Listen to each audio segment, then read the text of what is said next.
রাঙার জুতো মাথায় নিয়ে ক্ষমা চাই বৃন্দা। তো বন্ধুরা, রাঙামাটি তীরন্দাজের আগামী পর্বে আপনারা দেখতে পাবেন যে রাঙা বৃন্দাকে বলে যে বড় বৌদি, তুই কি ভাবলি যে ঘর থেকে পালিয়ে বেঁচে যাবি?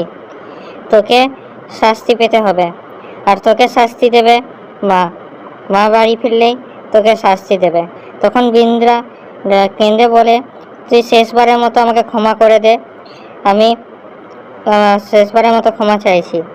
তখনই প্রমিতা সেখানে ফিরে আসে, আর তখন রাঙা বলে যে মা, আমি তোকে বাড়ি ফিরিয়ে দিয়েছি এবং তুই ঠিক করবি যে বৃন্দাকে কী শাস্তি দেওয়া হবে। তখন প্রমিতা বলে যে বৃন্দাকে রাঙার জুতো মাথায় নিয়ে ঘুরতে হবে। লজ্জার অপমানে কাঁদলেও বৃন্দার আর উপায় থাকে না এবং সেটাই করতে হয়। তারপর রাঙার পায়ে পড়ে ক্ষমা চাইতে থাকে এবং বলে, আমাকে শেষবারের মতো ক্ষমা করে দাও, আমাকে ঘর থেকে বার করো না, আমার এই ঘর ছাড়া আর কোনো থাকার জায়গা নেই। তারপর বৃন্দা শুরু করে নাটক। বৃন্দা অসুস্থতার নাটক শুরু করে এবং দেখায় যে ও মাথা ঘুরছে ও বমি ভাব আসছে। তখন প্রমিতা মাথায় আসে, তাহলে কি বৃন্দা গর্ভবতী? তার রাঙার মাথায় আসে কি বৃন্দা কি এখন কোনো নতুন নাটক শুরু করেছে?